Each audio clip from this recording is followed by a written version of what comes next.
You might have heard of a program called One Laptop Per Child, an ambitious plan announced in Boston 5 years ago to get inexpensive laptop computers to young students around the world. Now that idea is changing the lives of children 7,000 miles away in the African country of Rwanda. Again, Martin Seemungle has that story.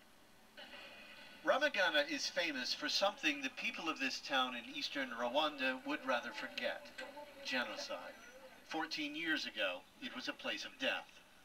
But today the town is famous for something else. The children of Ramagana are leading Rwanda into the 21st century. Those little green and white things they're carrying are actually computers, laptop computers, and the kids are hooked on them. Bonheur Sabamungu is 13 years old. He's had his laptop for a couple of months. He says he is discovering many things. To see the story of my country, the story of the presidents of Africa and America.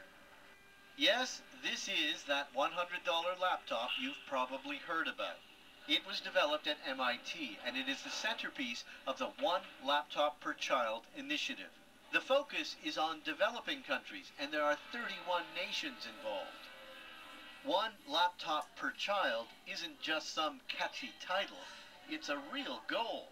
One laptop for every primary school kid. And Rwanda is determined to get there before anyone else. One laptop at a time until it reaches 2.3 million. That's how many school children there are in this country. The president of Rwanda, no less, is the driving force here. Paul Kagame, the former general who led the rebel army that ended the genocide. A brilliant strategist, he has calculated that Rwanda can leapfrog over other countries in Africa by creating a knowledge-based society. And he says that means making the entire country computer literate. Our goal is to continue raising means and ways to provide all primary school children in Rwanda with this important learning tool. When you see the children clicking away, it's hard to believe that most of them don't even have a radio at home. That is the case with Bonheur, also Joyce, and it was intimidating in the beginning. When I first got it, I was afraid, he says, because I thought computers were only used by people who were very intelligent or who had graduated from universities. But now, he says, I'm very confident. She says I was happy at first, but also worried I might break it and never get another one. And look at them now. They catch up very quickly. They learn so fast, they discover things, they are so curious. In a short period of time, they've raced way ahead. The teachers often struggle just to keep up.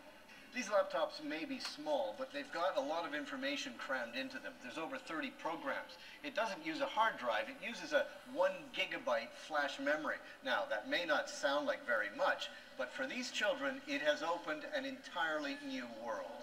Those green cylindrical things are antennas, which pick up the wireless network.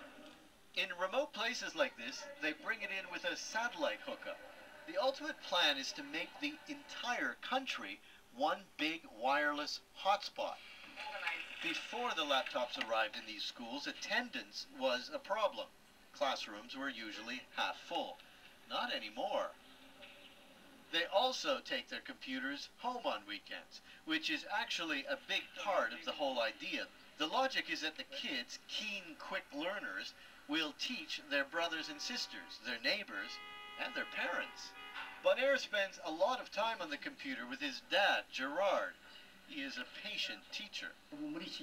I was not lucky enough to have this chance, like my son, he says, because I was born into a poor family.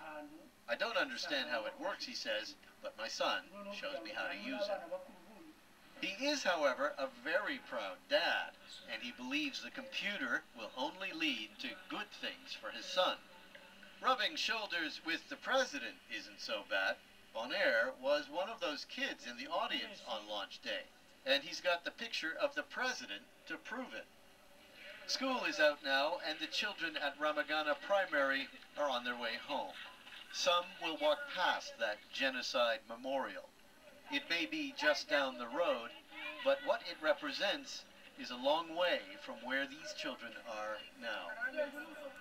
For World Focus, I'm Martin Simungo in Ramagana in eastern Rwanda.